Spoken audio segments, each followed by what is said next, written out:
In. Oh, we're live. Awesome. There you go. Sweet.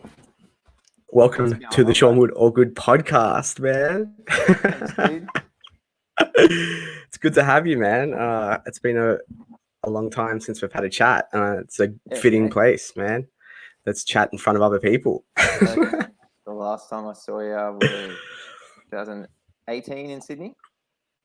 Yeah, when we had the day of training with my friend Alex shooting those photos, which was awesome. Yeah. Well, I haven't got that footage yet, though. Sorry. No. Still hanging out for that arm jump video. Yeah, it was a good arm jump, man. It was freaking big.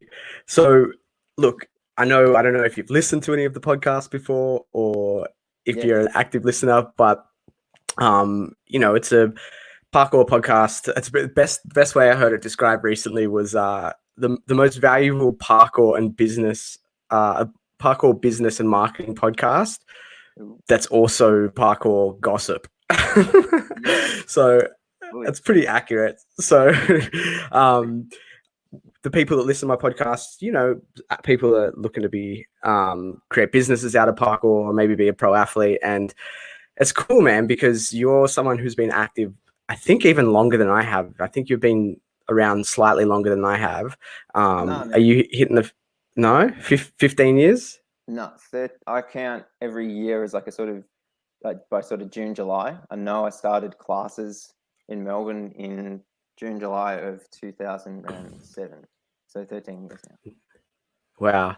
Well, you've definitely been around for a long time anyway. That year and a half, I was probably still doing backflips on a beach and getting told that I was a scumbag. So we'll say it's been around remember this. meeting you for the first time, and I was like, "Oh, Shaun Wood." That's But weird. for real, it was at there was like a parkour house in Rosanna, so not far out of Melbourne, and you were there with Reese one day. So it was like me, Chipper, Reese, you, and a few other guys, and I didn't know to expect you, and I was like sitting there like quiet 16-year-old me, just like, oh, like fanboy mode. That's so funny because, yeah, I mean, it's just crazy to even think, oh, the scenes has come so far and so many transitions. And I think it's something we could talk about a little bit today. But we will just give some context, maybe introduce yourself because we haven't even said your name yet. So who are you and what are you currently doing at the moment? My name's Mike Snow. Most Aussies know me as Smo. Most of the pommies here in London call me Snowy. So I've been doing parkour for 13 years, like I said. Parkour led me into stunts. So I've been a stunty for almost 10 years. So yeah, film and TV work has been my sort of main focus. Oh shit. So screensaver. Yeah, I'm still. keep waking up my Oh. screen. I like dropped off. Yeah, film and TV has been my main thing for like the last 10 years, and that kind of led me to move to London, where all the studios are looking to be pretty pumping for the next 10 years, pandemic aside. Yeah, so that's a very specific path to take for stunts, right? Like a lot of people either go to LA or there's also, I remember speaking to Damien Walters a while back, and he told me Where's it he was these like days? after he, sorry, Where's he these days? I can't, he's in Derby where his gym is. I mean, he's got a kid and he's still working. He's just made a film actually, which he's made a stunt film with heaps of stunties from the UK, and he's directed it himself. He just like accidentally he's had an interesting career because it's like from when I've spoken to him about it, he's like everything's kind of happened by accident. He was like a really good gymnast, and then he got picked up as a stuntman. He was like, oh, cool, I got really good at it, and then he did this Chinese film about 2 years ago, and the director was like, hey, why don't you become like the second like the second unit director? And he's like, okay. And so now he's just made a film, which is crazy.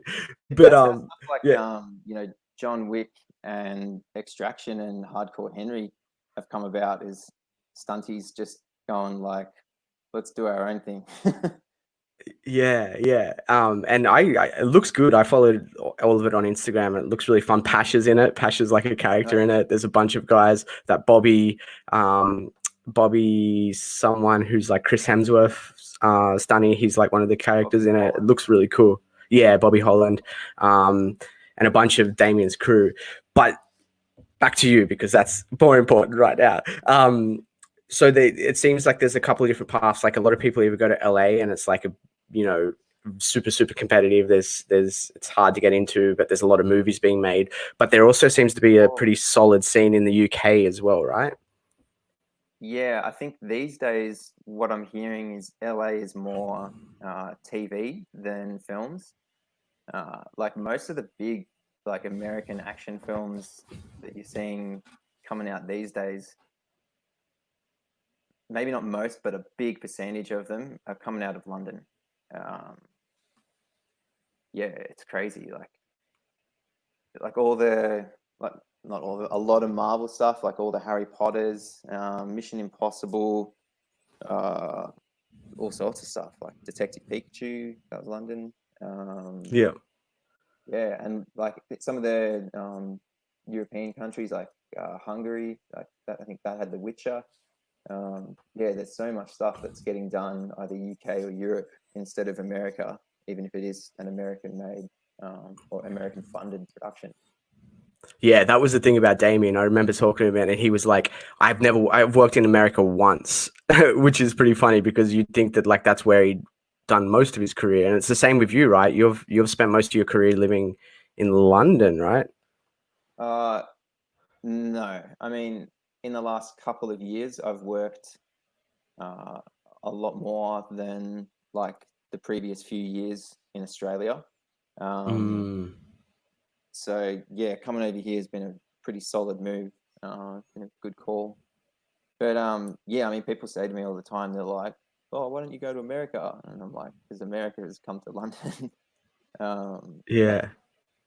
yeah, it's silly. Like Netflix has got Shepperton Studios all to themselves for like the next 6 to 10 years. Oh, Disney wow. has got Pinewood Studios all to themselves for the next 10, I'm pretty sure. And then Leavesden Studios, which is Warner Brothers, um, they've got all sorts of stuff in there. And yeah, it's just big films back to back, and usually like three or four of them, like in the one complex at a time. It's So do you associate with like a certain production house or is it more just fully like uh, contracting type stuff or no, relationships with certain stunt? just freelancing, bouncing around. Stunties sort of work more by which stunt coordinators they're kind of in with or known by. So some people just happen to end up gig to gig in Pinewood, but it's not because Pinewood is hiring them. It's just the stunt coordinators who hire them just happen to be getting gigs in Pinewood.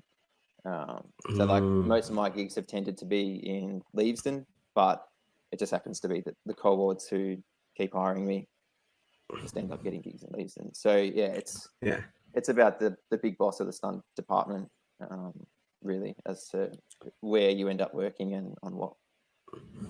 So let's take it back to the start then, because your stunt career has been pretty intentional, right? You found parkour, and then I know that there was a point because for me it felt like, you dropped off the parkour scene for a while because you were Mm. pushing stunts.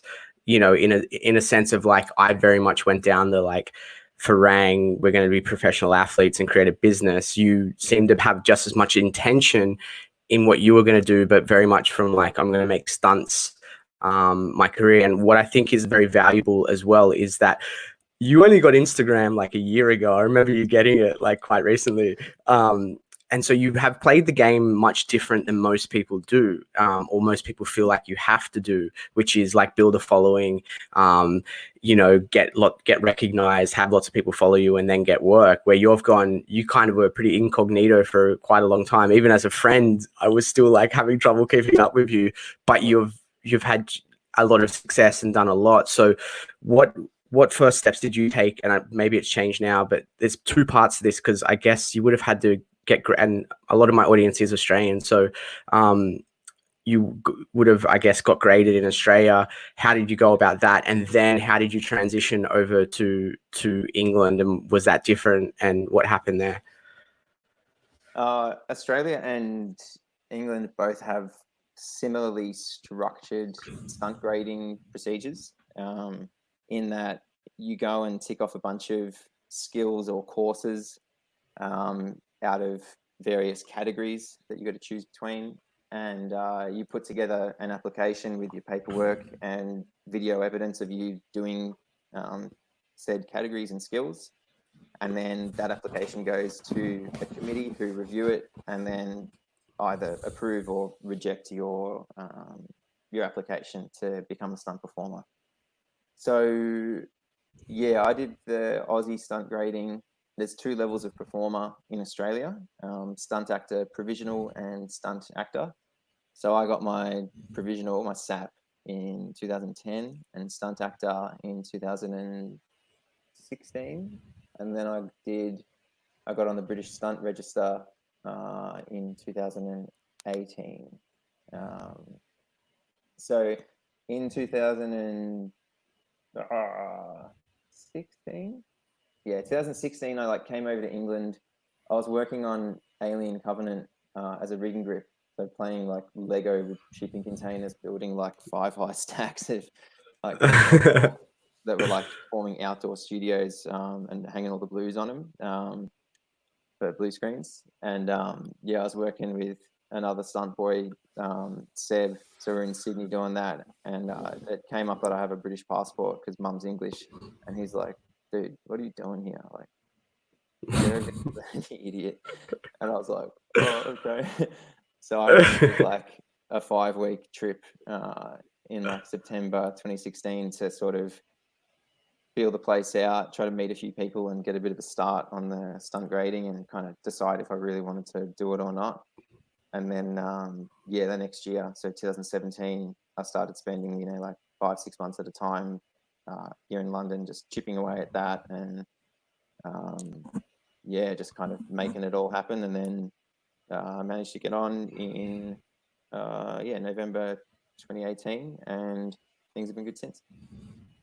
Yeah, With the cool. social media thing, man, I avoided Instagram for as long as I could because I really didn't like it. I was so frustrated by not being able to rewind things and play them, and it's such a deliberately limited platform, and I hated the layout of it for so long. And what there are plenty of stunties who don't even have a show reel and have no social media, or if they do have it, they barely use it. It's not critical, but it can help. So there are sort of better and worse ways to go about it, but it's not the be all and the end all at the end of the day. Some people have definitely been found, through social media and YouTube and stuff like that, and have gotten work from that. But it's not you need to have it. And I wasn't really into it. But before Ninja Warrior UK season 4 came out, I figured being a novelty Aussie guy who gets to the finals, I figured I'd probably get a bit of airtime, hopefully be seen in a good light, and get some exposure out of it. So I was like, if I'm ever going to do Instagram, I may as well set one up a little bit before that airs. Yeah. Otherwise, that's a kind of wasted opportunity. Yeah. And Instagram's grown on me a little bit. I still don't A love little it. bit. I don't love it. But I've sort of, yeah, I don't know. Are you the token Australian guy in the UK Ninja Warrior? Is there just I'm not the lots and only lots of Aussie that's ever appeared in it. One of the Aussie Ninja Warrior guys, Fred Dorrington, who's been in every season of the Australian show, he got into the finals in season 3 of UK. So about 2 years before the first Aussie one shot, and he placed 3rd. So Fred was on that, but then he didn't keep on competing after that. He moved back to Australia when I'd sort of come over here. And yeah, there was another Aussie guy who popped up in season 5, but I don't think he got to the finals. I think he may have got to semis. So I'm like the only recurring Aussie, I think. And I'm sure there's lots of bad jokes. Oh man, did you see the thing? I posted a story, or someone posted a story. I reposted it of their intro to me on season 4, where they're like driving me around London and doing all this like sightseeing stuff about how I'd like just turned up, and they like gave me this hat. They're like, "Here's an Australian hat. Can you wear that?" I'm like, yeah. Not a hat I would ever be caught dead in real life, but sure. So how Reality. many between Australia and Australia and the UK, how many seasons of Ninja Warrior have you competed in? And has that impacted your stunt career at all? Has it had any, what have you gotten out of it other than just lots of good experience? And yeah, how many have you competed in? It's a lot, right? 2 seasons in UK, seasons 4 and 5, and then seasons 1, 2, and 3 in Australia. Yeah, so 5 all up. It's hard to say like what impact it's made. Like nothing super tangible, because no one's like called me and been like, "Hey, I saw you on Ninja Warrior. Here's a job." But obviously, it gives you, little bits of exposure, and it gives you stuff that you can send to stunt coordinators. Because like one of the things with stunt work is you got to somehow stay fresh in people's mind if you want to get work. Basically, like there are some coordinators where if you don't call them, then they won't hire you. That's not so much a UK thing, but Australia and the US to a degree, that can sort of be a bit of a thing. And yeah, I mean, if you're like sending out an email with your CV and your show reel, like I always now put in like whatever I think is my best or my most recent or relevant Ninja Warrior video, just as like just something else to sort of stand out. So Yeah. I don't know how much difference it's making, but I love it. So I'll keep on competing and try to bounce around the world with it a bit. Did you? I saw you training pretty hard for the latest season here. Did you cut a bunch of weight? Were you just like, did you like you were fasting and it looked like you purposely dropped a fair bit of weight? Was that something you've had a problem with before, being a bit too heavy, or like because you're like, let's get this correct, you're a big strong guy, but it looked like you were going in wanting to be a bit lighter, yeah? I cannot confirm or deny any involvement in future seasons of Ninja. But I did experiment with weight and diet and fasting and all that, and I'm still doing that just because I can and because it's interesting. Yeah, I went down from 90 kgs like at the start of the year to 80, and then sort of hung out at 80 for a while, and then punched back up to 90 really quickly, and then just like to see if I could nip on the Wrangler food. Oh yeah, I love my food. We've also got Sam in here. We're cutting our sport at the moment. Here we go. Damien Puddle. I have a crew. Question mark. Buddy. Shout out to Mike Snow. I've known him since before. That's my cousin Joe. There's an awesome photo of Joe and I when I met him here in London. Man, I must have been 12, and I'd never met Joe before, so he's like my slightly big cousin from London. And there's this photo of him and I on like one of the first days we were hanging out, and I'm like scrawny as little kid, and I'm like sitting there like bolt upright, like big smile next to my cousin Joe, and he's sitting there like all cool and laid back, and he's like twice my size, and he's not even a big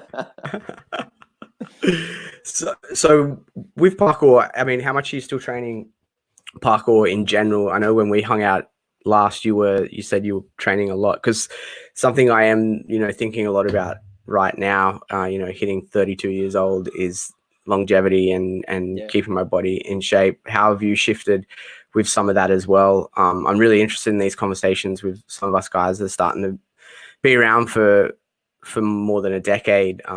Because I go through waves where my body feels like it's either taking a bit more of a beating, or like right now, I've done some training over the last couple of days where I I've hit some power challenges. I've had a knee injury for like the last year, and I hit some power Right. challenges and some Mm. precisions that I wasn't able to do before comfortably, and I smashed them out. So I was like, what the hell's going on? Here I was feeling a little bit depleted, and now I'm hitting PBs. So yeah, how are you going about your training at the moment, especially with stunts as well? Like, how do you mitigate the two together? Yeah, the last couple of years, I haven't trained anywhere near as much parkour as I would have liked to. Nippon Melbourne guys condition too much, in my opinion. Nippon, that was you when you lived in Melbourne. um, yeah, man. We used to train like Nippon and I used to train like 4 times a week, and a lot of it was like really like conditioning based, kind of like Yamakasi style almost, like running around the city, no phone, no wallet, nothing, just a whole bunch of us, um, going really hard. And, sometimes we wouldn't talk at all for like 2 hours because we'd just be drilling. Um, whether there was a rule about not talking or not, like we'd just be like getting it done and, being super fit and strong. So yeah, like that was how I was training for a long time. But then the last couple of years, between getting like the UK stunt grading, also competing on Ninja Warrior at the same time, and just working in stunts, parkour has been like a real kind of on the side thing when I can. And yeah, man, I've been like hanging for opportunities to just consistently do more parkour. And that's been one positive I can bring out of this pandemic, is it's like, okay, well, there's no work, no bouldering gyms, which I'd be training for Ninja Warrior at, no gymnastics gyms where I'd be just sort of doing acro and hanging with stunties and doing all that kind of thing. So it's like, all right, let's hit it. Let's do parkour. Um, So there definitely is a sacrifice that comes from the stunt career when it comes to the actual training of parkour, when you're like working and acting, actively working. Obviously, when you're working, there definitely would be, but from a training perspective, there's a bit of a clash there as well. yeah, I mean, like if you're full time on a film, then it's really hard to make time for like the kind of training you'd like to be doing. Like I was super lucky in January this year. I was working on Venom 2 as a stunt rigger. I can't really say any more than that, but like that much is on IMDb. Like everyone who worked on it has, put themselves like stunt performer, stunt rigger, stunt coordinator, like all that kind of thing. Yeah. We had a gym in our rehearsal space. So most days after work, I'd, do 15 minutes or an hour. I'd try to make sure I just did something, because it was just chewing into, extra time in the day and racking up a lot of Ks on the bike if I'd be sort of going from home to the studio, back home to the bouldering gym and back, when you're doing like 10 to 16-hour days, and it's like, all over the shop. Um, Oh no. Oh, you dropped out for a second there. oh, You said 10 to something hour days, and then it went. Poof. oh, I didn't get much further than that. Yeah, like it's hard to squeeze in, much training when you're doing 10 to 16-hour days, and it's all over the shop. And suddenly, and this isn't like necessarily like a Venom thing, but just with those kind of films in general, sometimes like the bigger the budget, the bigger the chaos, and like the more like the directors will just change their mind on what they want to shoot. Like this happens on heaps of films. They'll just decide they want to do something else the next day. They're like, actually, let's do this. And then every head of department is like, oh my God, like I need Yeah. to hire 50 people or like cancel 20 people, or, like suddenly do these massive rejigs to just accommodate what a director has gone. I feel like doing this. um, so yeah, it can be like you think you've got a day off, and then like an hour before you finish work, they're like, "Oh, actually, you're on tomorrow." And you go, "Okay." You just got to be Shit. able to roll with it. It becomes impossible to like plan anything. You're Yeah. not owned by the film production, but you kind of are. Well, they're paying you the money and hopefully decent Yeah, money as exactly. well. Yeah, totally. But it's like, um, yeah, if you want to keep getting hired by whoever hired you, then you kind of just need to roll with whatever happens. so when it comes to parkour careers, like I see there being like a couple of branches, right? Like there's the direct, like a lot of young kids are, aspiring to be. There's a Discord channel at the moment with Jimmy the Giant, who's a guy that's putting Yeah, heaps of cool Jimmy's stuff sick. on you. Yeah. Yeah, sick guy. He's got a Discord channel at the moment. There was discussion going on there about parkour careers the other day, and Mm. you know, a lot of people, there is the dream. A lot of younger kids, they're like, I want to just do parkour. Like that's it, right? They're like, I want a life where I just do parkour and I get paid for it. And unfortunately, like at this point, it's still not really possible. There's a few Yeah. guys in the world that might be doing Even it. sponsorship for most skateboarders and BMXs and stuff like that, it's not really like big bucks. It's enough to like live the lifestyle you want to live and have the gear and do stuff, but it's not like, Yeah, it's just not realistic. The businesses aren't bringing in enough revenue to have just paid athletes at the moment. So that's like there are a couple of people doing it, and hopefully one day in the near future that'll be possible. So there's that, and then around that, there's sort of like being sponsored by a team, but also having some skills that can help the team out. So basically, essentially, you become an employee of the company, and you can video edit or you can design and stuff. So that's kind of like the dream for a certain specific type of athlete at the moment. And then there's like this whole other category where I call shadow careers, and stunts definitely fits into one of those where you still get to be true to sort of the sport, or in a way true to yourself. You're still using the skills of parkour to a certain extent. So you're not sacrificing. It's not like working in an office and then doing parkour as well. It's like it's a shadow career. You're kind of within the same space. How much of your skills that you learned early on in parkour would you say translated over into stunts, and how much extra did you have to learn? Like if you were just a parkour athlete that went in, obviously you're not even going to get graded unless you come in as like a specialist. I've seen people come in as specialists and stuff. But like how much, if someone is like super passionate about parkour, and they want to get into stunts, but they're worried about like sacrificing the act of parkour, like how much translates over, how much is just totally thrown out the window, how often do you actually get employed as a parkour athlete or do you use those skills at all? Like, yeah. okay. Parkour translates fairly well into some aspects of stunt performing, like the chipper only food Sorry for audio only. If we keep like oh yeah, dropping out, it's because lots of people are commenting on irrelevant in people jokes. even know But I like food. It's yeah. Anyone who knows me, I can like demolish absurd amounts of food in no time. But no, what you're gonna say? Uh, yeah, like the body control and the awareness, and the systematic way that people in parkour learn to deal with fear, and not to just get rid of fear, but to do things while they're still scared, is a massive advantage that you can bring into stunts. I like that. That's cool. I've never thought of that. Yeah, I mean, people look at what extreme athletes and sports people do and performers and stuff like that, and they're like, "Oh, you must have no fear." And I think people who do parkour are like the most aware out of anyone about what they're scared of and why, because it's like a core part of the philosophy that makes parkour something other than just jumping over stuff, which people have been doing forever.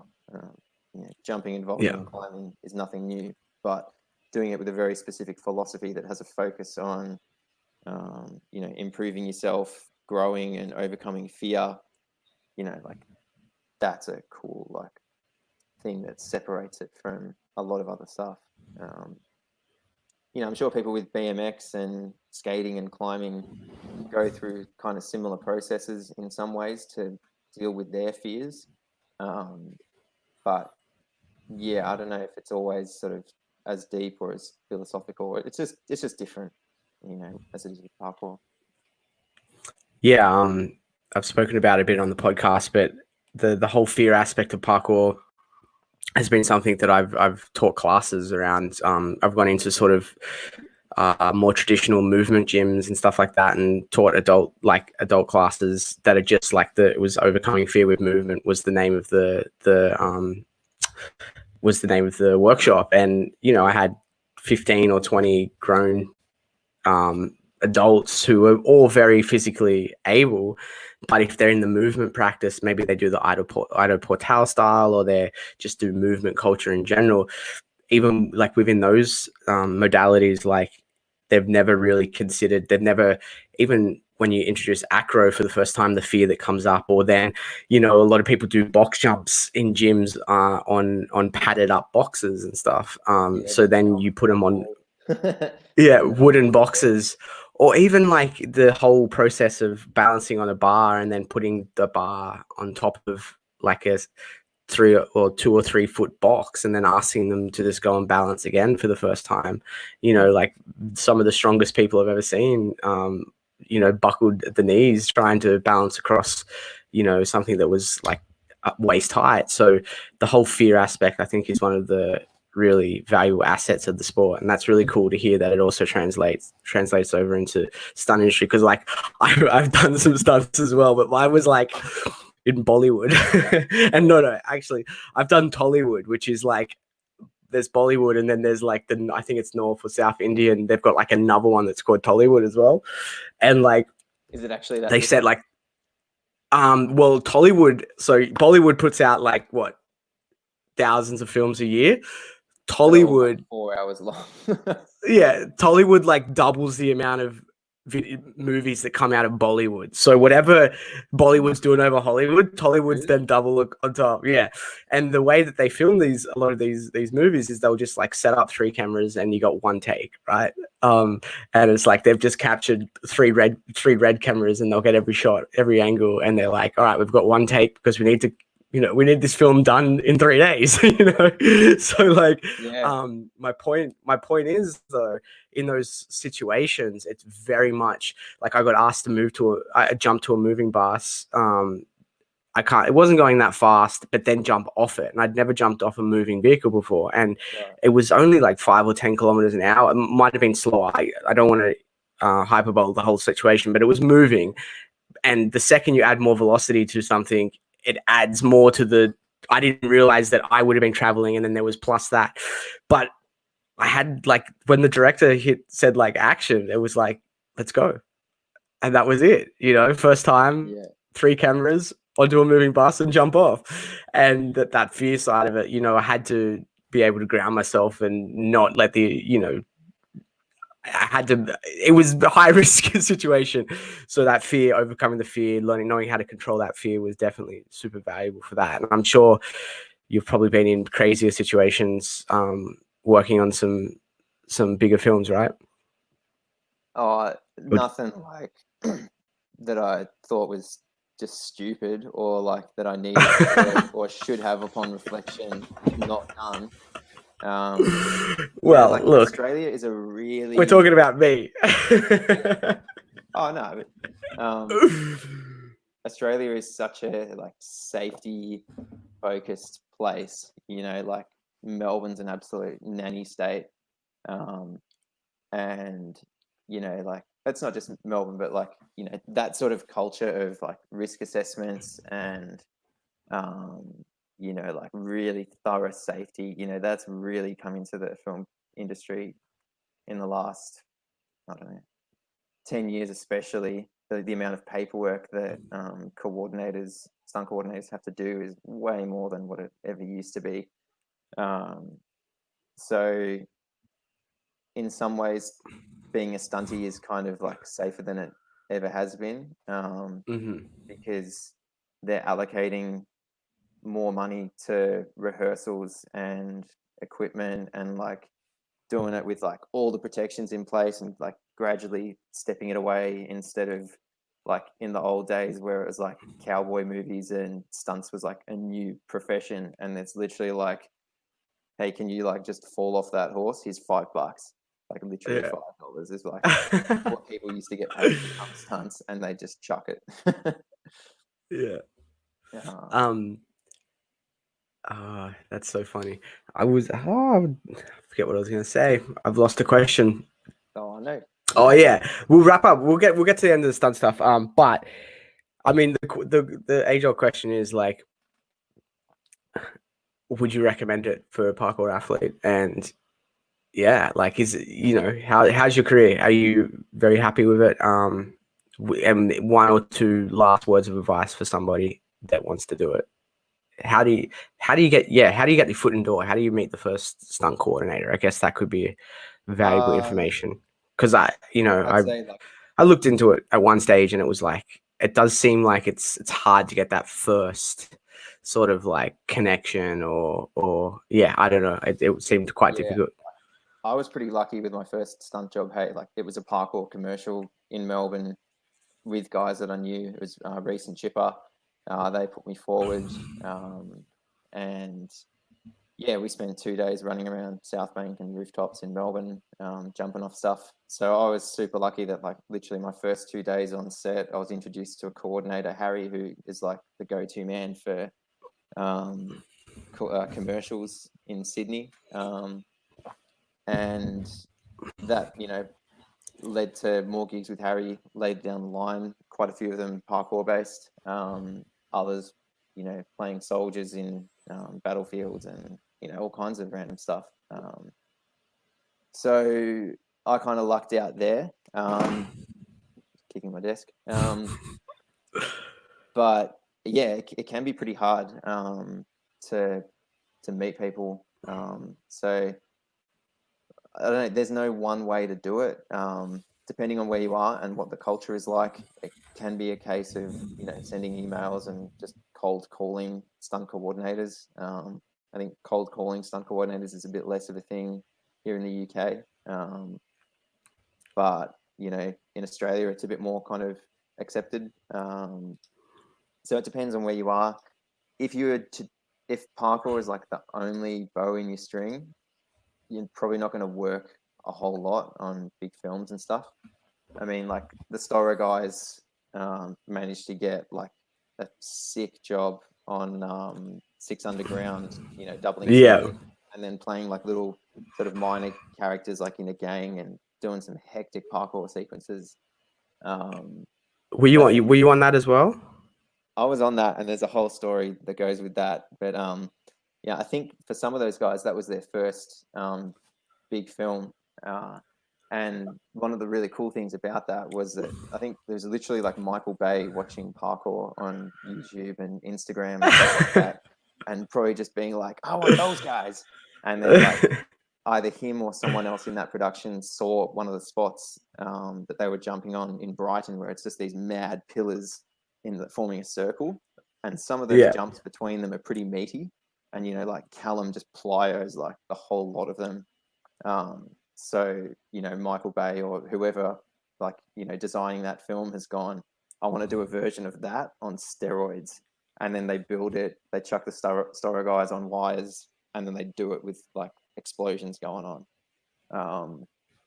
So yeah, I mean, like totally, like it can all happen, but if parkour is your only thing, even if you're like at the Stora kind of level, I wouldn't expect like feature films to be just like rolling in and you're doing a parkour scene every other week. Like you've got to sort of Mhm. branch out and diversify with some other skills, which you have to do anyway just to get graded in Australia or the UK.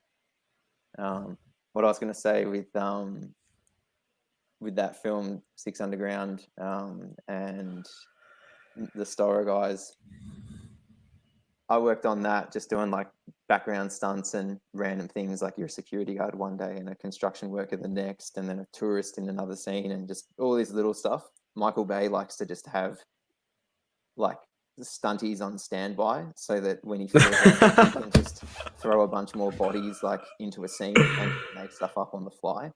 He'll be like, Yeah. "Where are my stunts? I need stunts." And then like everyone like runs in and like he likes to see people lined up. So it's like you line up and he's just like, "Yes, yes, no, yes, no, yes."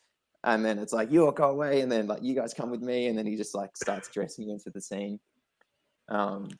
So the day before, well, so I was in Brighton and I was training with Dylan Pawson, and we'd gone there to mainly do the suicide wall in Brighton, but also just explore the place and hang out with some other guys and just, you know, have a bit of training day with whoever was around. It started off as just me and Dylan, and we went to the suicide wall. For those who are listening and don't know what the suicide wall is, it's this like slanted wall over a set of stairs, and then there's like a rail at one end, and there's like a pretty limited run up if you're going towards the drop, like down the stairs, and you can do sort of like 3 to 5 steps on this slanted wall and then like jump over the rail. That's what some people Very call, very iconic jump. yeah, it's pretty boss. Like, it's not a ridiculous slant, but it's not like easy and like forgiving. Like, you don't really want to just like casually slide down it or anything. So there's like, people call it the danger way, which is where you go towards the drop, or like the safer way where you start with the wall on your left, you go over the rail towards the steps. But then if you don't make it, you're landing on Coat the hanger. stairs. You're landing on a set of stairs, which may not be ideal. But further along the wall, you know, like the wall just goes forever with no drop or staircase or whatever. So you can mark out your takeoff point, your where the rail would be, and you can get the distance right, and you can just drill it with no like real risk, like all day. So Dylan and I did that. You know, we might have done 20 attempts each or something like that. And you know, it's not hard. It's just scary when you go Scary. for the drop. Yeah, like it's pretty intimidating. It's not super high, but it's high enough that you really don't want to fall. So guess what I did? So I'd sort of like done all my preps and getting ready, and then when I finally like I'm going for it, Dylan's got my camera. He's standing up on a rail, getting like a high angle, like ultra wide shot of the whole thing. And then I'm sort of like focusing and getting ready. I count myself in, I go for it. And I had been doing 3 big steps on like the practice part of the wall. So that's exactly what I was intending to do on the actual thing. I just had a little hesitation, just know what you need in that situation. And I rushed my second step, and I didn't put it far out enough in front of me to get good traction. I kind of almost put it under like my first step, and it slipped, and then that was it. So I'm like slipping and sliding, like running along this wall, and not freaking out, but not like knowing I'm not going to make it over the rail. So I can tell that I'm like going towards the wall and the rail, and it's not like a wall that goes all the way down. It's like a chunk of wall, and there's like a level that goes underneath it. And I'm processing it like I don't think time slows down when shit's gone wrong, which a lot of people kind of say they feel happens. I feel like your brain just thinks really fast. Yeah. You process stuff at like 1,000,000 miles an hour. And the 2 outcomes I saw as I'm like slipping and running along this wall is I can hit this like edge on my front, possibly my knees or my chest, try to grab the rail, and if I don't hold it, bounce onto my back, like take a 3-meter drop onto my back and maybe like explode my head, which would be not ideal. Or I can sort of turn and take it on the side and like just hopefully kind of drop down. So as I'm like sliding and coming along to the wall, I catch it like on my side. Nippon, stop name dropping, mate. Shut up, Nippon. Yeah, I like take it on the side, and then I hadn't envisioned this. My leg flicks underneath the wall, flips me upside down, and then I just like take this 3-meter drop into handstand, just like poof.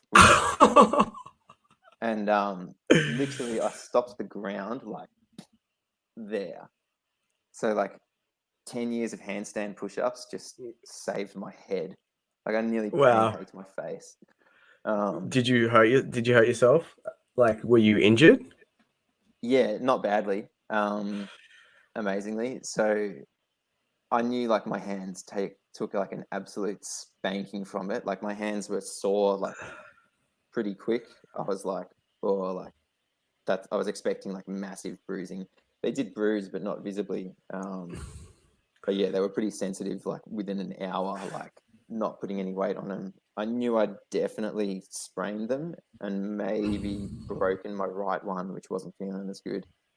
And so like a couple of hours later, I get a phone call, and they're like, "Hey, can you travel to Italy tomorrow and come and work with us on Six Underground?" And I'm on the phone. I'm like, "Yep." So you were right to you were okay to line up for Michael Bay the next day. Pretty much, yeah. I mean, like the only reason I just said yes straight away is because I knew they were looking for a lot of people for some big scenes. Yeah.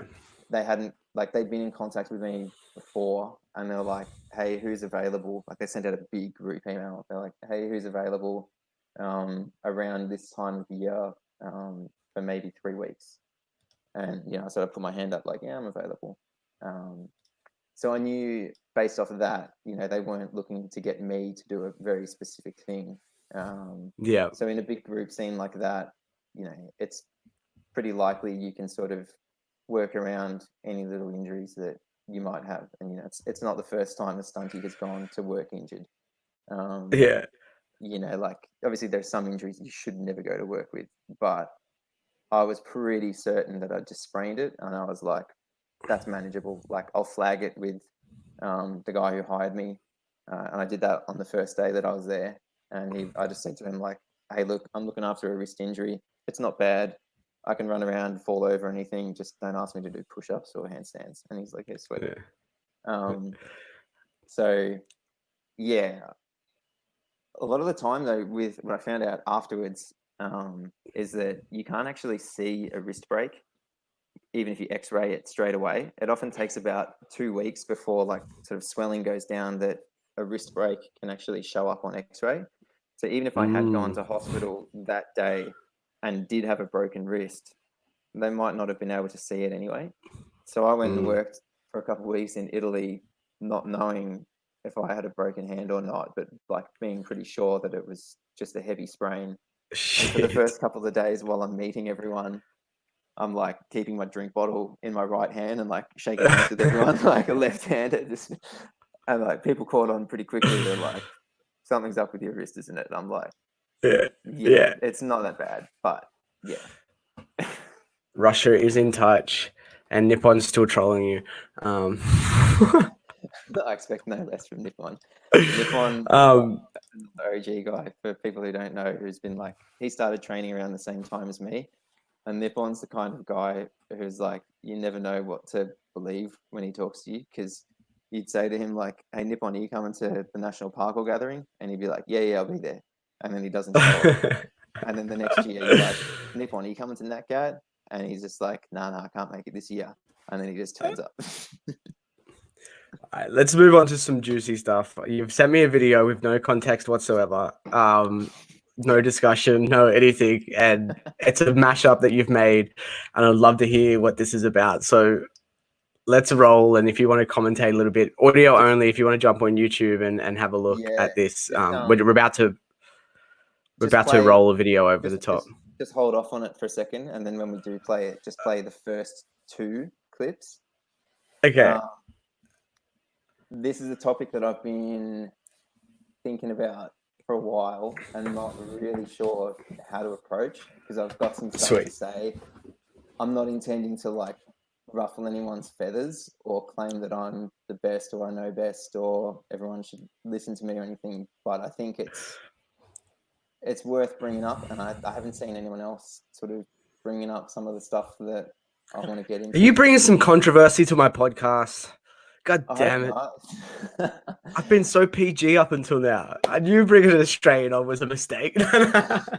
And I've got to say, like, everyone in these clips is like 100 times the free runner that I will ever be. So I'm not trying to, like, rip on anyone, but You are really lining this up now. all right. All So right, to so cover you, descents. Descents have descents. become like a big trend and kind of fad in parkour, which I Hmm. get because one of my favorite things in parkour is climbing. Um, like, sorry, mum, but I've been climbing like, 8 and 10 story car parks, in Melbourne since I was like 16. Um, Yeah, so, there is you some know, hectic roof like car park jumps. Some of the OJP guys, mm, um, ours gang guys like Sam and that. Some of the ones there was a Capri on top of a rooftop in Melbourne. They were sending like a year or two ago. It's freaking crazy. yeah, yeah, man. It was only a matter of time before someone did that. I think Christoph Pico was the first guy to ever do it as a standing pre. Just oh yeah, wow. And that was like 10 years ago, and it took like another 8 or so before anyone cat passed it, and I was just like, oh my Yeah, god. crazy. All right, let's roll these first two clips, and then Yeah, okay. we can chat about them, and then we'll come back. I think it might turn your sound down quickly. Des cuisines sans odeur, ça c'est chez nous. Mais c'est vous qui l'avez fait, si on est devenu fou, c'est juste une cause à effet.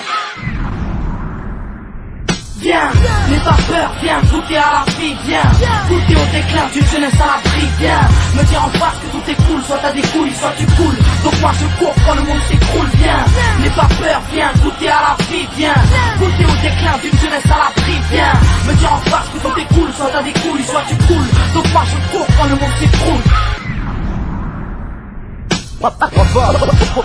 Au monde Y'a merveilleux. que des jeunes qui pètent les plombs, d'autres qui jettent les ponts. Tant d'échecs, tant de défaites. Donc y'a cette All right, so first two clips. Yeah, I'll just leave it there for the moment.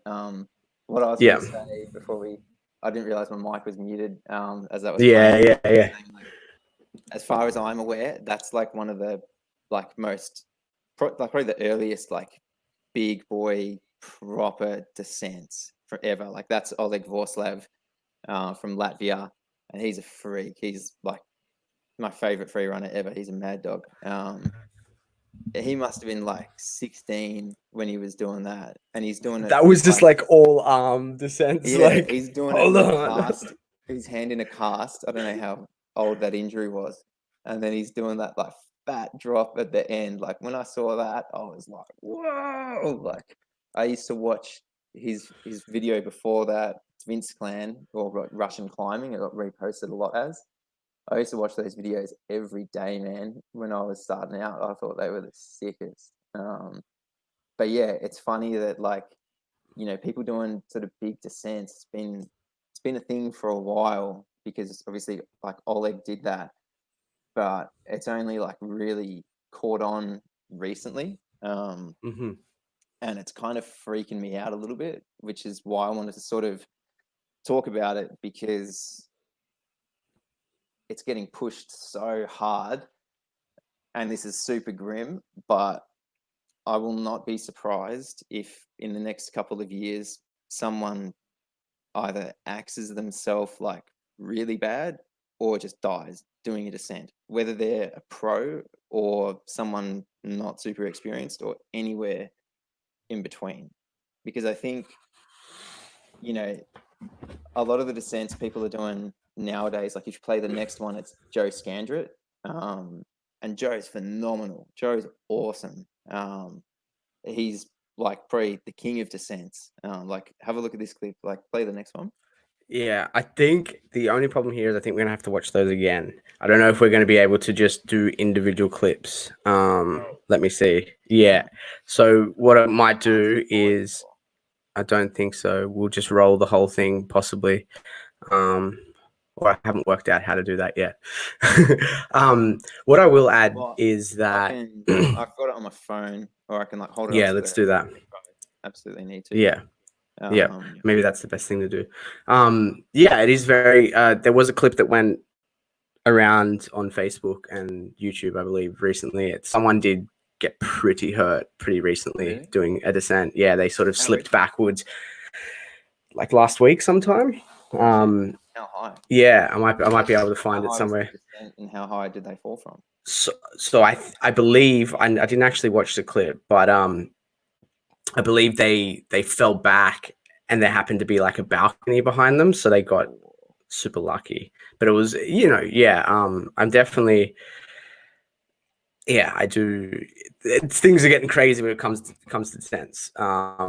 The level is really being pushed to a pretty crazy level. Show us that clip and I'll try and find this other one. Yeah, okay. So I've got it on my phone ski. I'll just skip past Oleg's one. Because like the one Oleg did, like, okay, it's super high, but he's not actually like dropping with 0 points of contact. Or if he is, he's kind of skipping his hands down like 1 2 1 2 on some of those rails. So it's like he was way ahead of his time, and like it's still a pretty gnarly thing to do because of how high it is and the pace that he does it at. But now where things are at, I've got it. So I'm gonna hold this My up. camera will be back on in a sec. Okay, so I'll just play this next clip of Joe. Joe, you're a mad dog. There we go.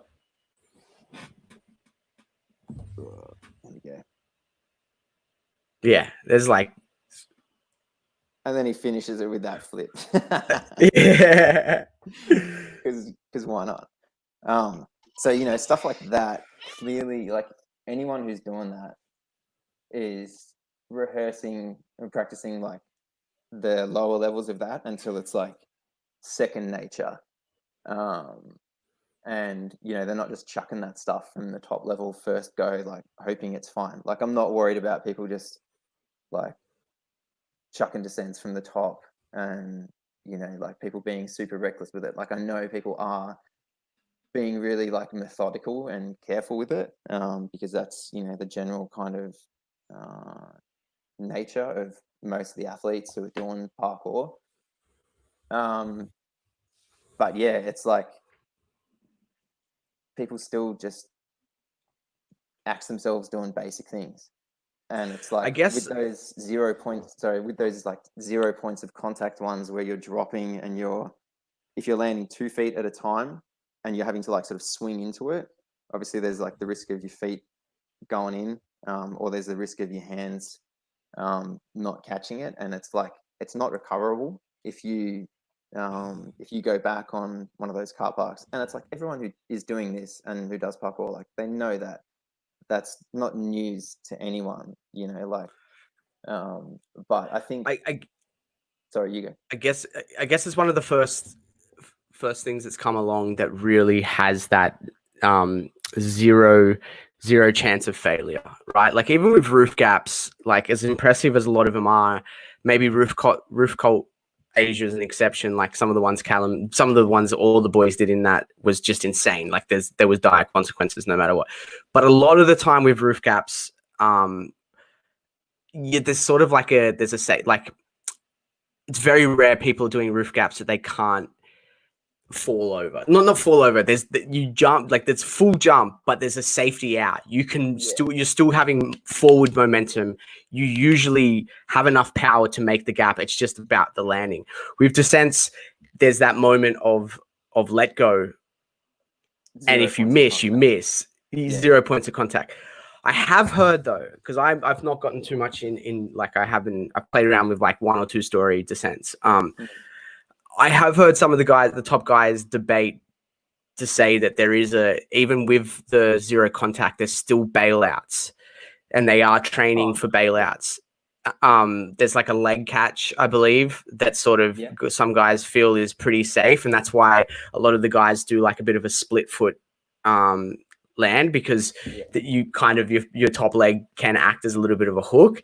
And some of the top guys like Joe, and I've heard Dom talk about it a little bit, would debate quite heavily that they're not that they're safe, but that they've gotten to the stage where they feel like like there is a bailout, but I don't have the body intuition or the experience to deny or confirm, deny or confirm if that would actually even be a thing. All I know is that there's a point where you're not contacting anything, and that's scary as fuck. Yeah, really. Yeah, I'm not trying to debate like that. No one who's good like can't save it if it goes a little bit wrong. But yeah, it's still freaky, man, because it's like it doesn't matter how good you are, like people still just make mistakes on like basic techniques. Like Abdullah. Oh yeah, I fuck up precisions all the time. Yeah, like Abdullah from Fat Boy is doing that massive cat pre or Kong pre at South Bank, and he clips his knee and then he just bodies himself on that wall. Like that was huge, and he was like super lucky to only have broken arms. And like he's a smart, switched on kid. He's super capable, strong, and like methodical and everything. Like he's not an idiot, but it's like sometimes you just fuck up, and all it takes is that second of hesitation, and like you said with the suicide wall, it's done. Like definitely. Yeah. And like I probably think about all this kind of stuff a lot more than most people. Like I'm talking about like dying and staying alive, because it's like I ride a motorbike everywhere, so every ride is a survival mission because drivers just aren't looking for you. Like I'm riding. There's my scars. Yeah, we'll get to that in a bit. With your question. Okay. It's like I think about that with motorbikeing, scuba diving. I got a mad fear of drowning, and like skydiving and base jumping are pretty like connected disciplines, and like until you've been around like a drop zone when everyone's just learned of the death of their base jumper friend, like something happened a couple of hours ago, and then seeing that whole drop zone like in mourning, and people like they've just realized that they've just lost their mate. Like until you kind of experience that, you don't, like everyone knows you can die doing any of this stuff, or you can die like at any time for whatever reason. But I don't know, man, like I think about all that kind of stuff because I've seen the impact of it, and I think parkour has been pretty lucky to not really have any deaths. Like a few people who are notable in the parkour community may have died, like I don't know, roof topping or whatever, but it wasn't really parkour. Like there was one kid in England who went on a rooftop. He was just hanging out up there taking photos. He happened to fall and die. It wasn't a parkour death. Yeah. So I don't know, man. I won't say it's inevitable that someone's going to die doing a descent, but I feel like it's never been more likely because people are so driven by social media. And like Abdullah said it himself in like a 25-minute breakdown of that Kong Pre. He's like, yeah, I was getting really hooked on going the out likes, the likes, like just doing the biggest, craziest stuff that he could and putting it on Instagram like the same day. He was like, he just said straight up, like, I was getting pretty driven by that. So that's why it freaks me out.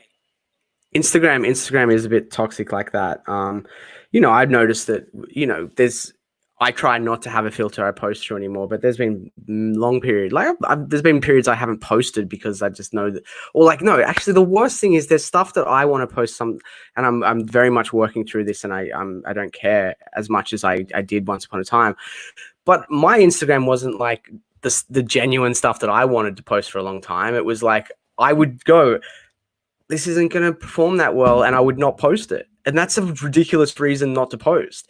But that sort of feedback loop, and so then when people go out creating content for it, and then if they've seen that a descent or a climb down the side of a building has gotten a lot of interaction, it's like, well, how do I up that? Well, I go higher and I go higher, and then suddenly, and so, that brings me to the point. I think with descents, one of the scary things about them now is that it's becoming, and where some of the culture is being lost, especially from like the David Bell era, where like you'd hear stories that you weren't allowed to do precision, jump above head height for the first year of your training, like like it was ground level training for like a long period of time, and then you could go up and do the precisions.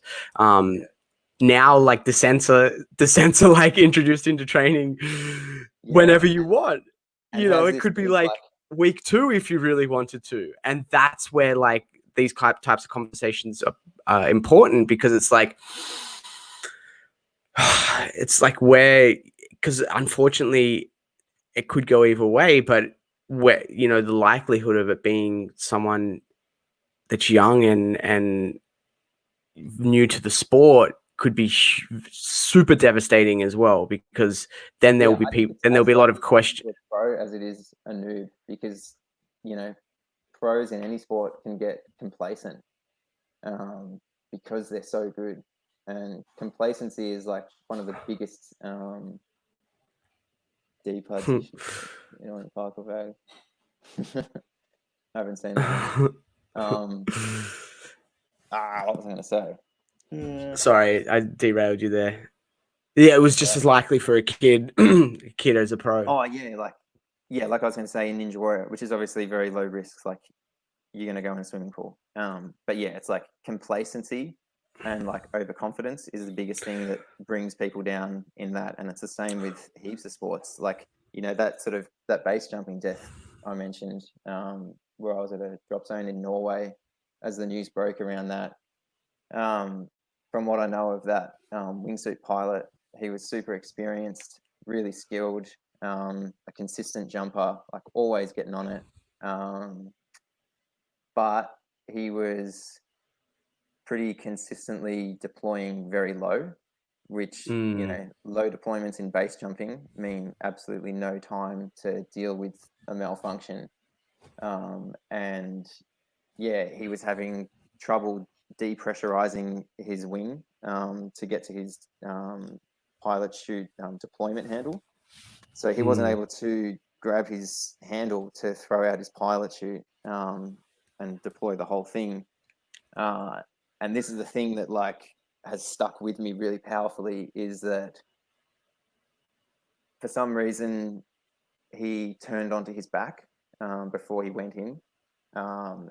And he was obviously like fighting like to deploy, everyone could see it because he was so low. They don't know if he like turned onto his back as a last ditch to try to depressurize his suit a different way so he could still deploy. And if you deploy a wingsuit on your back, like that's going to be a horrible opening.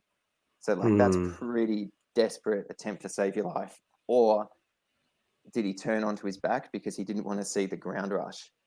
Like, those kind of questions, like, holy shit, like that kind of haunted me for a while because I was imagining. Yeah, I got a bit of that went up into my stomach when you said that, the ground rush. It's like, woo. Totally. And like I've had one instance climbing a car park years ago where I was sort of going out and doing it every week with one of my mates back in Melbourne, and we were like pretty careful with it all.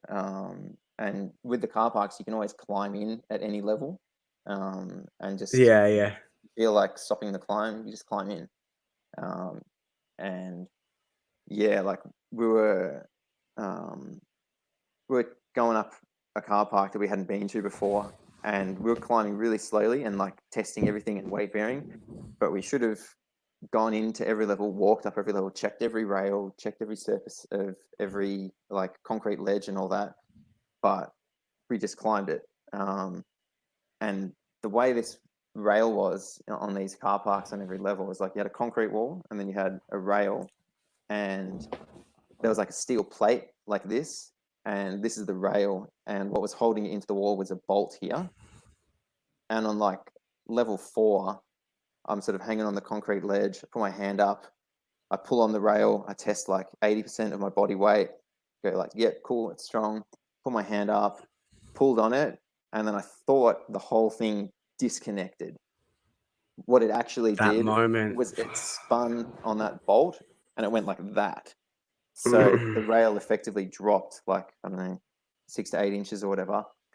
But for a split second, I thought it had disconnected, and I was like 100% certain that I was going to die, and it freaked me the fuck out. And it should have, like, I should have been, testing it more thoroughly, like I said.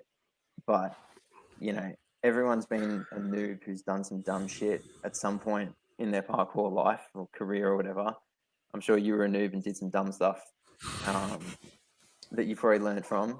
Never. Never.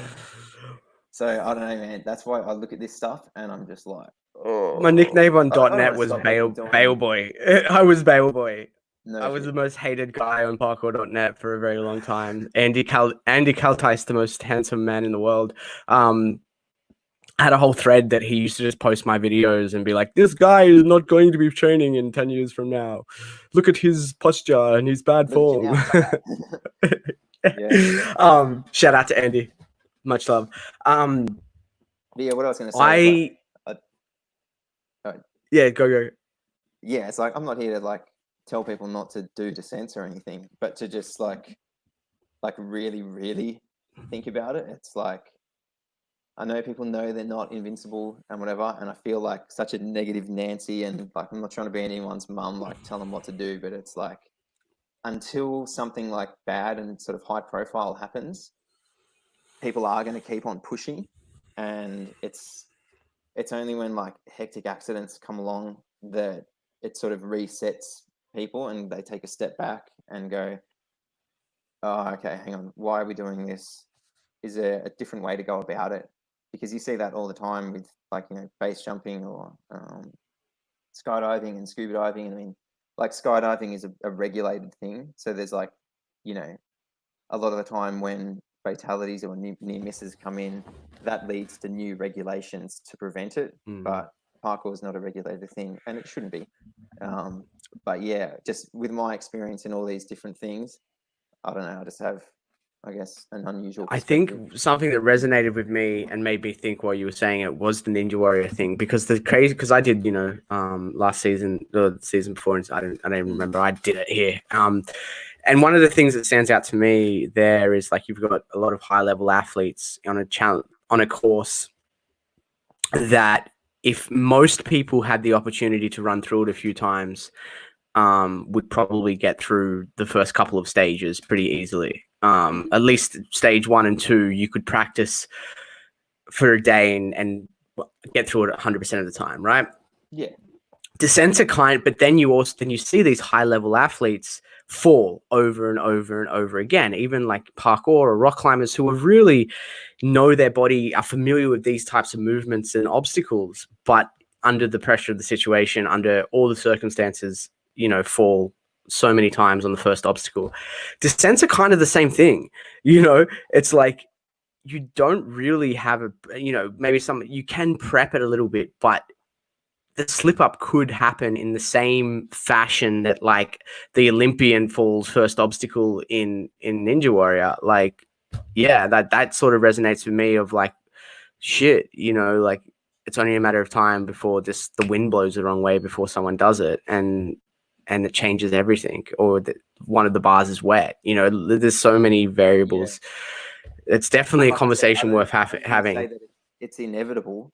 It may well never happen. But I feel like it's never been more likely. I do like one of the things I do I'm proud of parkour is the misconception versus reality of the safety of the sport, and that like we totally have gone what everyone expects of it. You can look at so many more sports where the statistics are like stacked against you, like horse riding. Horse riding is horrendous for injuries. Yeah, it's like every person, like how many broken bones have you had? It's like I've actually never broken a bone doing parkour. Dom's like fractured his ankle. That's the worst injury he's had. And it's like you hear this over and over again, and you can explain, and most people listening to this would know the stories and the responses. But it is something I'm very proud of, and descents are like in that new category of like it changes things, and I'm a fan of them, and I think they're incredible. They're not in my repertoire, but but yeah, it's definitely a healthy conversation to have, because Yeah, maybe sometimes it's like just a recalibration of like, you guys, it's getting pretty crazy. Maybe if you're seeing like young guys getting up and trying to do 3, 4 story descents, maybe that's where we need to start building that culture again of like, hey, maybe you're not ready for that. Somewhere along the line, some of that's been lost, and maybe there's just good conversations that can be had about descents in general. And like, ironically, I haven't been talking to anyone about this. This has just all been like in my head for the last couple of weeks. Like, oh, how do I approach this and not be a dick? Yeah. I want it to be like, constructive and helpful, and not like, Yeah. Like this. But like this morning, I woke up to a message from a friend in Melbourne, who isn't like just a parkour athlete. Like, he dabbles in a few things. Very capable guy, switched on dude. But literally, he sent me a descent on Instagram, and he's like, "Hey, do you know anywhere in Melbourne where I can do this? I've never done one before." And like, I was up late last night thinking about how this conversation is going to go, and then I wake up to that message, and I was like, "You're kidding me." Yeah. So like, that's the reality of it, though. It's like people are looking at this on Instagram and going, "I want to do that." And I did the same thing with just getting into parkour, full stop. I saw a video and I was like, "I want to do that." Like, I get it, totally get it. But So I reckon, like, I'll shout this out now. Not that it hasn't already got a bunch of people, but there's a Discord channel for Jimmy the Giant. It's just Jimmy the Giant. He's going to be doing monthly conversations. As I said, the one of them the other day was about how to make money with parkour. Very well, he's up for suggestions. We could bring it up for next month's discussion, because there was like some awesome. Damien was in there, who's been Deepuds. There was a few like really. Some of the story boys are in there. Drew was in there, just talking about like parkour, how to make money with parkour, which is super cool because it's what I talk about all the time.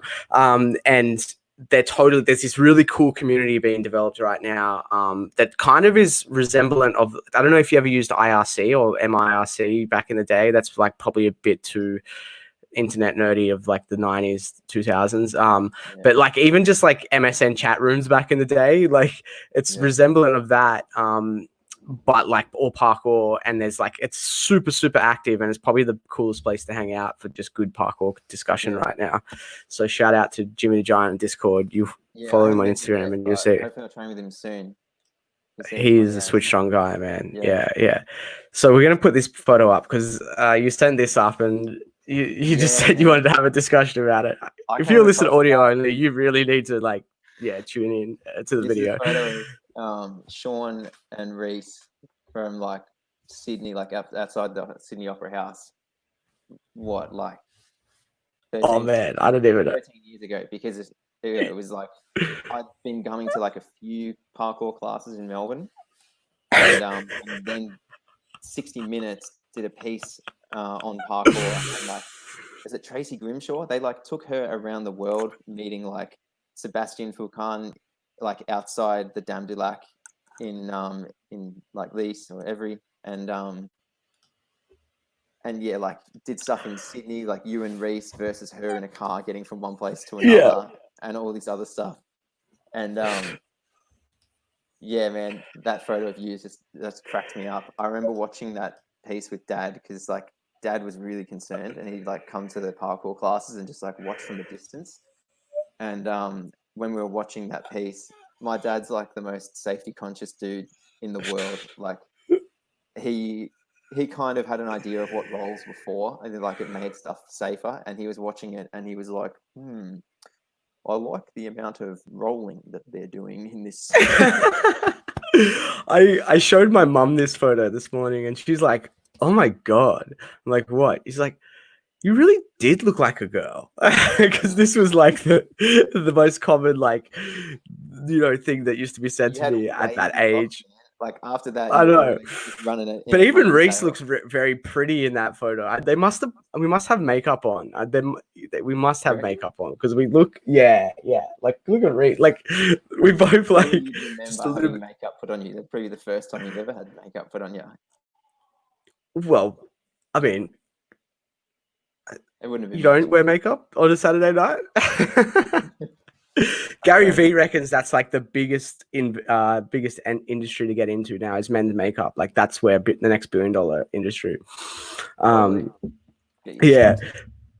But yeah, I showed him that photo and I looked at it. I'm like, oh, I get it. Like, man, I understand why people used to say that now. Because I used to just rock those locks, man. I was like, no shame. I was like, whatever. This is the yeah, I was proud. But I didn't see it in the mirror. I didn't see that I looked like a girl. And then now I look back and like, yeah, I was maybe a little bit too pretty. It's a good problem to have. So you reckon you said you had a couple of questions from Instagram. Let's hit them out before we wrap up. Yeah. So Tim Champion, he asked me what was made easier or heavier or harder by dropping down to 80 kilos from 90. Yeah. Surprisingly, jumping didn't get a whole lot easier. I expected my precision and my flips to all get a bit like further and higher. But at the time, I wasn't really doing a lot of jumping or acro anyway. I was really focused on ninja, and I was working as well. So I still felt like a heavy lump when I was doing jumps. I was like, oh, come on, man, really? I've dropped 10 kgs. But pull-ups went like not through the roof, but drastic improvement. Instead of starting to burn, doing like a set of 12, I've never been amazing at pull-ups, for someone who's consistently doing Ninja Warrior. I was busting out like 18 or 20, depending on the grip, what I was doing it on. So anything on my fingertips, like campus ledges in bouldering gyms, like that all got way easier. Would you say you lost much strength, or you maintained a similar amount of strength but just less weight, or just in general? Think of it as like living with a weight vest and then taking the weight vest off. Like basically everything felt better. And I don't lift weights anyway, so I don't know about my lifting capacity and how that kind of changed. But like dynos and climb ups and pull ups and all that all felt better. But yeah, surprisingly, I didn't feel like my lower body gained a whole lot. Since you've stopped focusing on the weight, have you just balanced back out to a similar weight, or are you in between, or like are you? Now I'm like 88. So yeah, like after I was done hanging out at 80, and I was like, okay, that experiment's over. I like punched back up super quick. Just like smashing absurd amounts of chocolate and everything I'd been like holding off on for a while. And I sort of like chilled out on the training and completely like stopped stretching for like 2 weeks. Well, not completely, but almost. And that was like the worst I've ever felt in my life. I was like, I was just sore and stiff and achy and just like, oh my God, this is disgusting. So I sort of like ran that like slob life for about like 2 weeks, and then I was like, no, this is the worst. I need to like get back to training and stuff properly. So best 2 weeks of your life. I don't know about that. I mean, I'd say it was worth it, but I'm not going to be letting myself go again like that anytime soon. Honestly, it was the worst I've ever felt. Awesome. So then, go on. Okay, yeah. Question for me, I guess. Oh yeah. So Jacob from Ninja Warrior UK, one of the finalist boys, he had a bunch of questions, which I'll be able to get through kind of quickly. But the ones for you were, why aren't you in Farang anymore? And are you 100% healed from your motorbike accident, which he donated to your fundraiser, by the way? Oh, thank you, Jacob. Well spent. No. Well, I hope that I mean, that fundraiser, man, was a big source of motivation of just like the way that I live my life these days, to be honest, because during that time, it was to know that many people had supported me for no particular reason, just for the goodwill. Oh shit! Like very. Oh, you there? It was extremely. Yeah, it was humbling and inspiring and just like crazy. Like that whole scenario would have looked in a much different if that hadn't have happened. And so I don't know if it was the most healthy thing to use as motivation straight after the accident, because I don't know if it was, I don't know the right or the wrong way, but what I know is that one of the things that I thought about quite a lot, because especially when things like that happen, a lot of people come into your life when it first happens, and there's a lot of energy being pushed away. But then, like, I got home and like people stop messaging you or coming and visiting you, and it dies down. There's like this drop where it's sort of just like the reality of the situation kicks in. But the thing I had to come back to quite often, because my mental health did struggle during that time a lot. And the thing I came back to quite often was that I want to make sure that anyone who had donated money to that fundraiser was proud to do so. So I wanted to live my life moving forward in a way that if anyone had, like Jacob, which is really cool that he's asked that question and made that comment, like I want Jacob to maybe stumble across my Instagram at some point, or see my YouTube or see anything. It's not just about parkour, but just see the way that I've lived my life and be like, hey, I helped this guy out, out of the goodwill of my own heart. And obviously maybe he'd seen some Farang stuff and that, and he helped me out. And he's like, I'm happy that I did that, And so that was it was a big motivator for me to just make, a recalibrate, and it helped with my narratives of like a victim mindset, because it's very easy to, we've all seen stories we've all seen that scenario over and over again of people that let, something very traumatic or an accident happens to them, and it becomes their forever story, in a negative way. Yeah, it becomes part of their identity in a negative way, as a way to, I mean, they there's a blockage that comes with it that doesn't allow them to continue living their best self. And it's not everyone. There's so many versions of the opposite as well. But I didn't want to be that person that just sort of like mentions it over and over again and like started, because the Thailand motorbike accident parkour guy. No, and so I just wanted to live the best way that I could, and make those people proud was basically it. And so that's that. The Farang situation, it's more complicated, but I've spent so much time giving thoughts to that as well. And I'm doing a lot of content at the moment. It's something that I'll approach on a level that is worth the time to give to at some point. But really, I mean, I'm quite confident to say these types of things out loud these days, because I have given it so much thought, and it was such a big thing that's happened. There was so much reflection around it. And that's that even the motorbike accident, and this is not the easiest thing to say, but like, the motorbike accident was an accident. It was definitely an accident, but it was the catalyst of chaos that was in my life at that time. So like my life was chaotic. I was not in the best place. And so, there's like all types of things. I wasn't wearing a helmet. Why wasn't I wearing a helmet? Well, because I'd lost my helmet, because my life was chaos, and it's like, I was in just a really shitty place in my life. Thailand riding just allowed you to just be like, oh, well, fuck it. Like, no one wears a helmet, or like, it doesn't matter. Yeah. But I was a bit of a menace at that period of time. I was, I'd been living in Thailand for a very long time.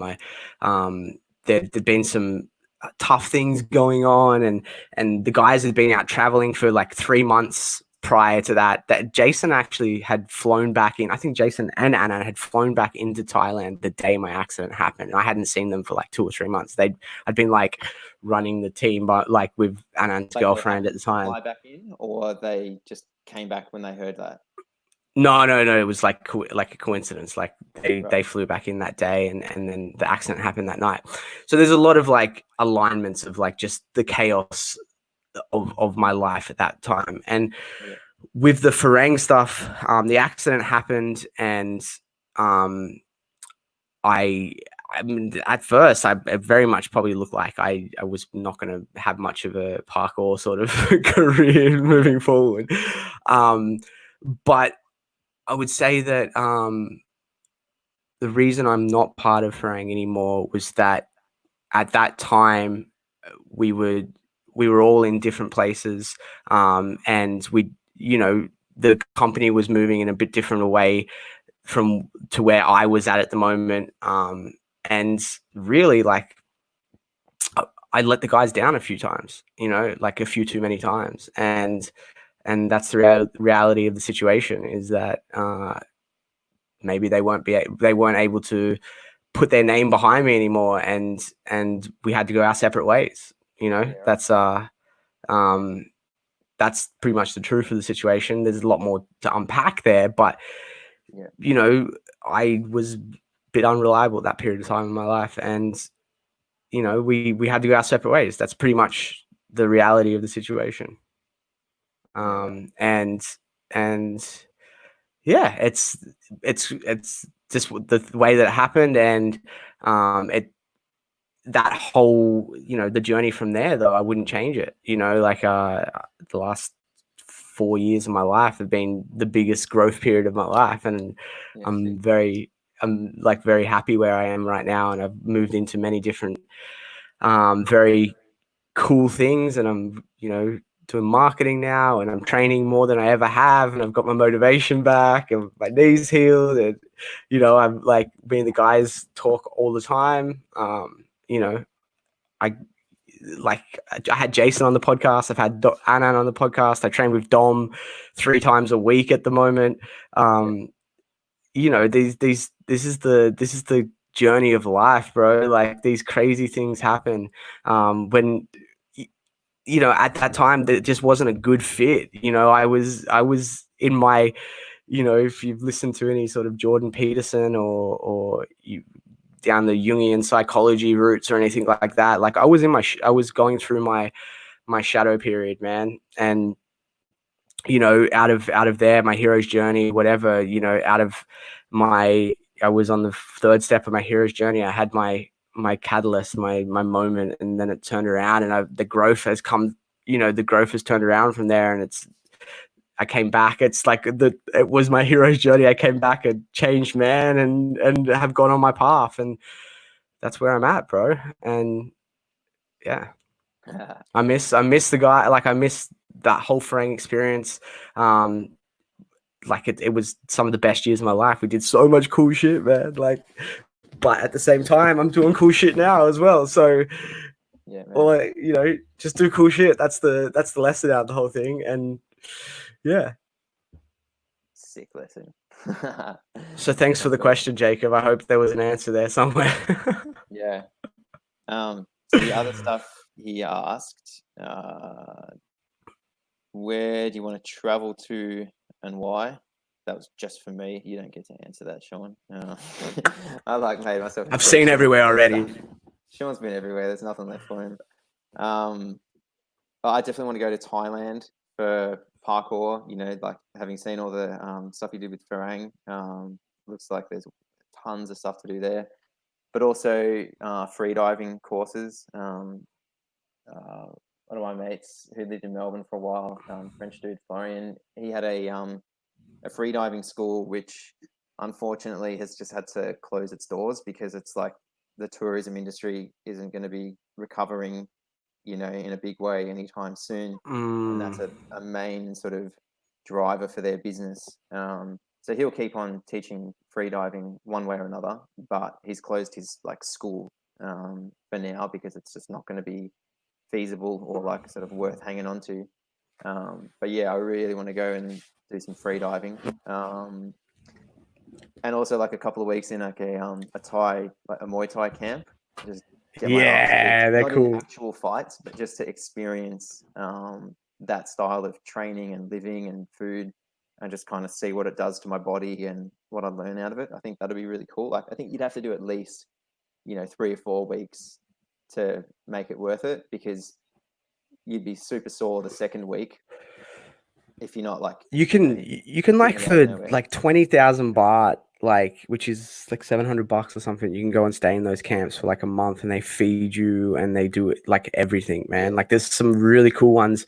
The best ones I've heard are the ones in Bangkok that it's like some ex Muay Thai champion from the 80s whose like family lineage is Thai boxing. Like, because there's the commercial ones that you can do that are like ex UFC guys and stuff like that. But I've heard the best ones are like the ones in the middle of Bangkok in the back street that's like 20,000 baht. They feed you like proper Thai food and you just like wake up, fight, eat, fight, you know, like, or train. I know Yeah. a couple of guys who've gone and done that for like 6 months. I don't want to go that in depth. Like I don't love Muay Thai and fighting enough to put that much time into it, but I still would love to get a taste of that.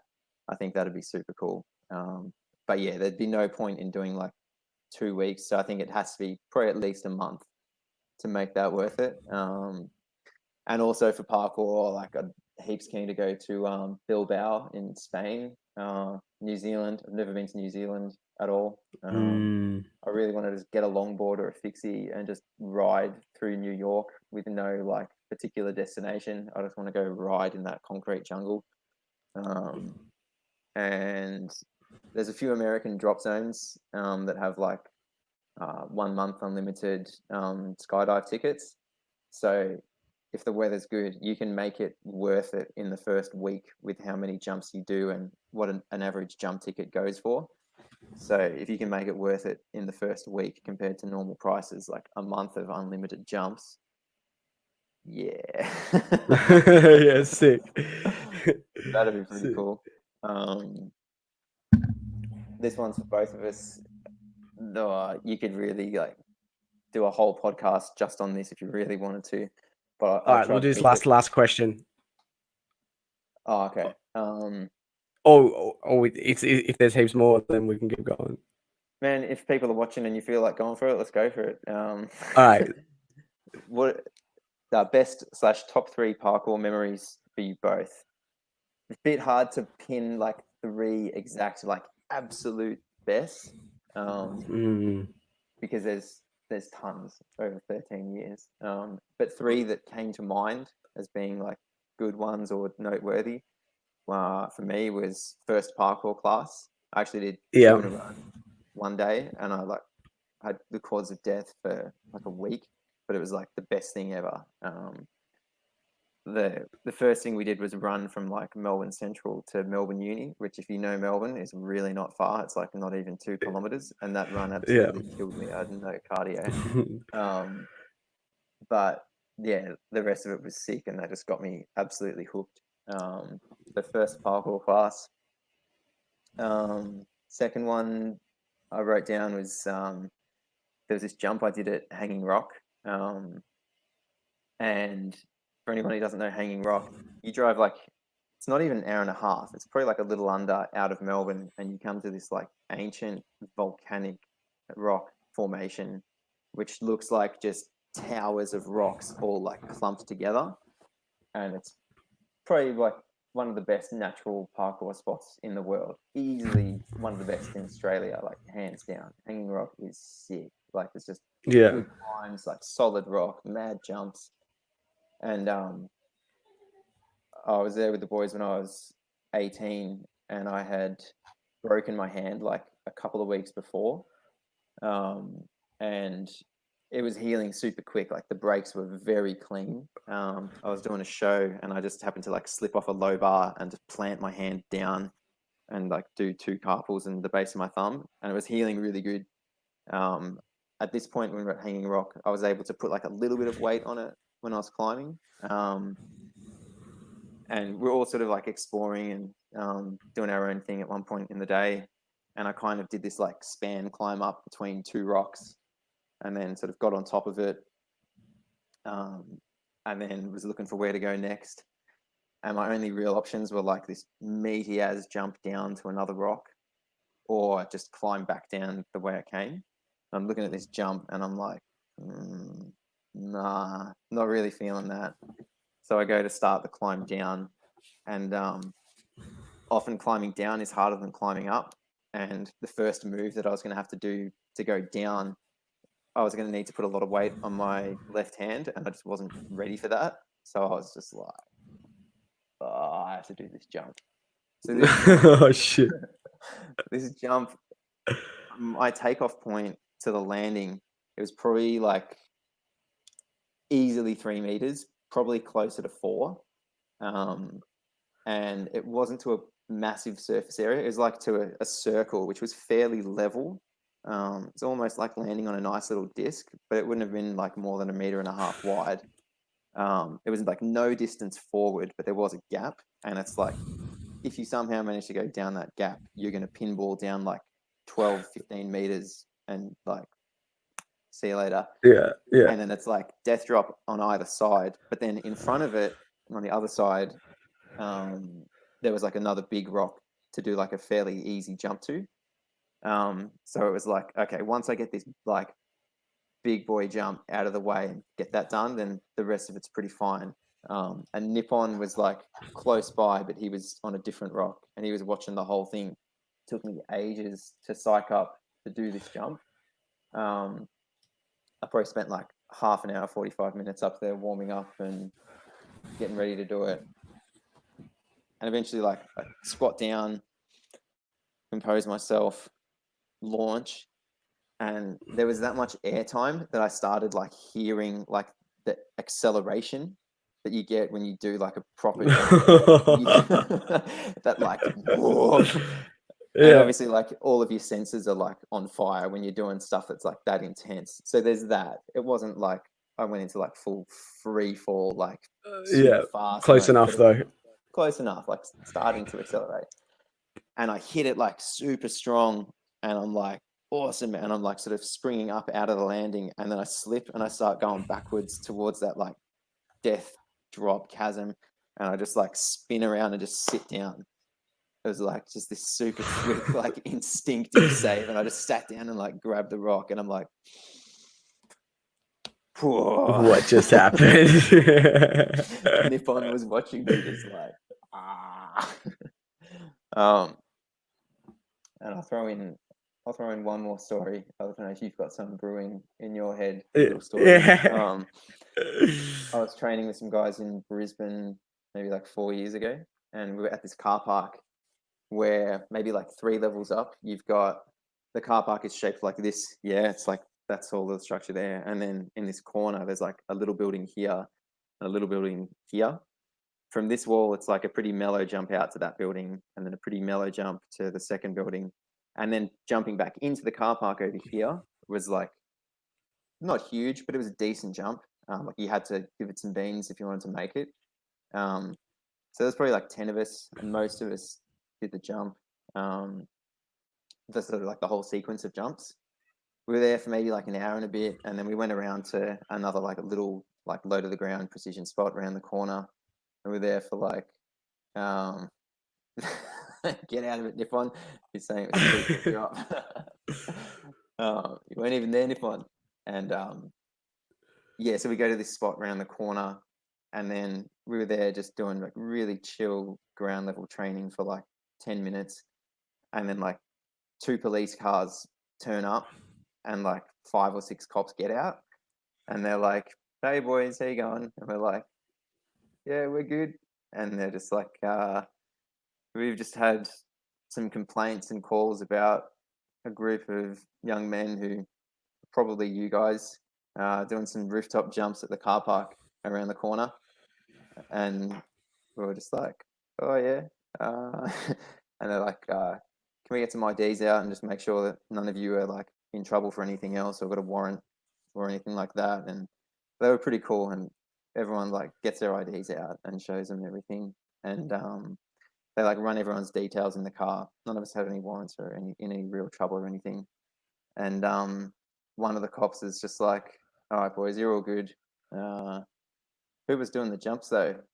Anyone gonna own up to which one of you was doing all the jumps?" And everyone's just kind of sitting there quietly, like looking at each other, like no one wants to say anything. And then one of the cops points at me, and he goes, "I reckon it was the Victorian." And I said to him, "What makes you say that, sir?" And he goes, you look like you'd make it. And I was like, I'm usually like super awkward with taking compliments, but I was like, I'll take that. I'll take that. Sick. Oh, my top 3 memories. All right, so probably mine are like very much like gathering type, or just like I would say 2008. The summer of 2008, Anna and I traveled to England, and we did like a big sort of pilgrimage, and we spent a lot of time in England. And it was like, I call it the golden summer of like the UK parkour scene. And we just pretty much like hung out with this group of people, Alex Winslow, a bunch of these guys, and just we all followed each other around the UK for the whole summer.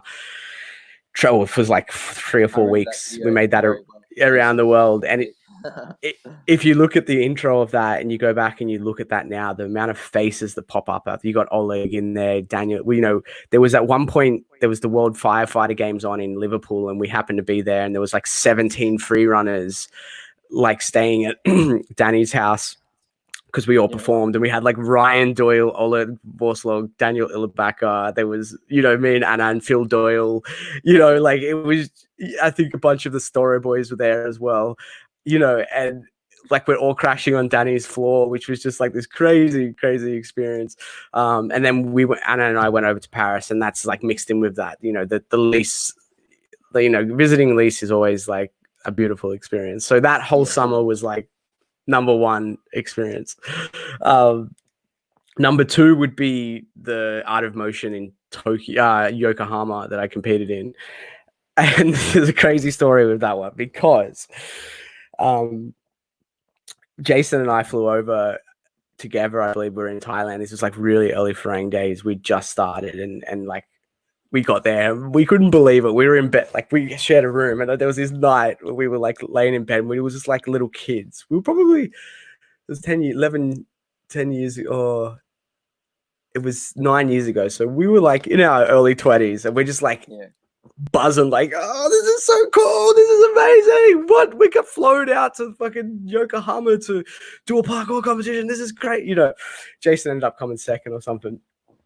I didn't. And there's so this is the story. What happened was the competition was meant to run on like the Friday night, and we got rained out. We'd prepped it all day, nerves get up, and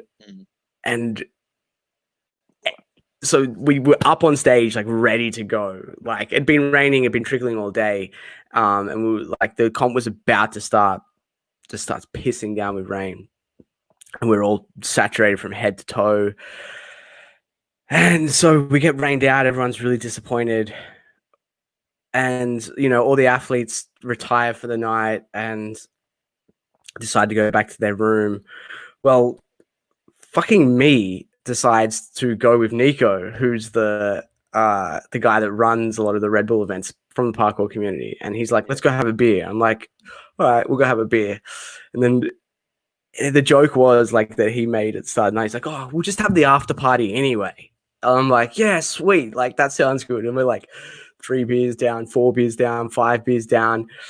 I've got to compete the next day because the competition got postponed. 4 o'clock in the morning, 5 o'clock in the morning, Nico and I are like in this like underground fucking club in Yokohama, and like still drinking beers. We get into a taxi on the way home. 5 o'clock in the morning, 6 o'clock in the morning, the sun's starting to come up, and there's an earthquake. And so like we're shaking around in the back of the taxi while there's an earthquake. We get back to the bedroom. Like, I go to bed. Not very subtle earthquake. Like the proper earthquake. Yeah. Get back to the room. I fall asleep. I wake up next day, and I am just like so hungover. Like not like I've had a few too many beers. Like I can't like get myself out of bed hungover. Yeah. And the competition's like ticking down. I'm still hungover. My hangover literally ended like 5 minutes before the competition. And it was probably just adrenaline that kicked in. So I had to do this run that I hadn't got to prep that day because I was so fucking hungover. So yeah, but then there was this crazy after party. The actual after party was crazy because Japanese people are so awesome. And there was like, it took us 45 minutes to get into the after party because we had to take so many photos with people who had no idea who we were, but they were just like very excitable Japanese people. And we would like treated like crazy awesome. And it was that whole crazy memory was definitely up there. Japan is an incredible place. And then the last one, I don't know. We'll leave it at 2 because to pick from favorite memories would just be I know. too hard. It's super hard. Yeah. All right, I'm gonna call this because we could talk forever, and I usually keep them for 45 minutes, and we're at an hour and 49. So yeah, buddy. We're gonna have to have another chat at some point. But thank you for your time. Thank you for coming on to my podcast.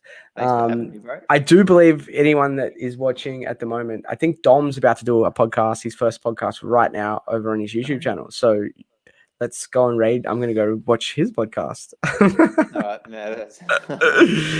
All right, man. It's really good to chat and keep killing it. And okay. Yeah. See you later, bro. See you, everyone. Boom. What do? Do I just